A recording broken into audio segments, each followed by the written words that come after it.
thoughts to share with you. I asked to speak today because I was struck by one of the comments in the Gazette yesterday. The head of the Family Policy Council, who is videoing me right now, said that the legislation insults the civil rights pioneers.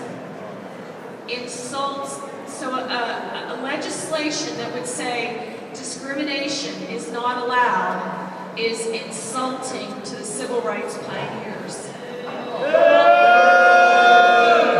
I'd like to have a little brush up on history, and I think I have a little bit of right to do that, having been very involved in the women's movement and having family members who were involved, who were at the People's March in the 60s and who were very actively opposing discrimination against African Americans in their daily lives and in legislation.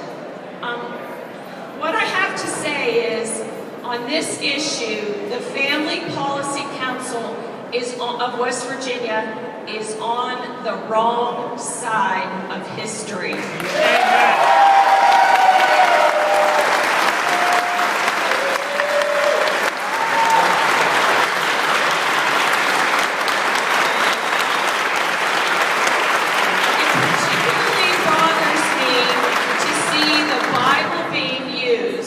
To support discrimination.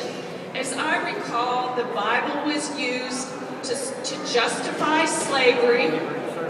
The Bible was used to justify control over women by their husbands. Remember the rule of thumb? That was part of our law, was supposedly based on the Bible, that you could hit a woman with a stick as big as your thumb.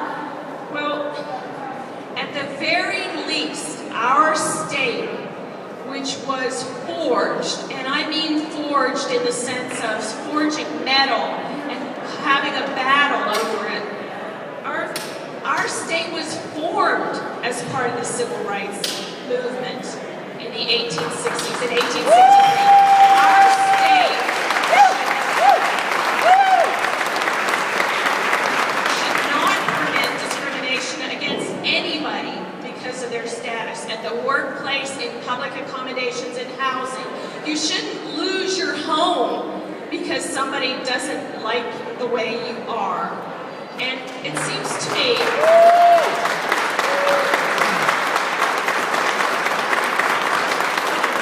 the bottom line is opposing this law means that you are for discrimination. Yeah.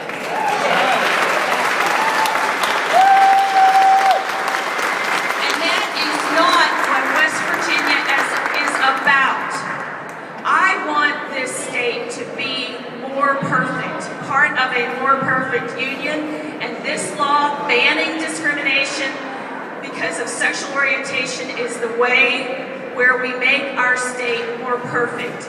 Please join us in trying to pass this and getting this governor's signature on this bill. We are not for discrimination against West Virginia. We are for fairness. Thank you.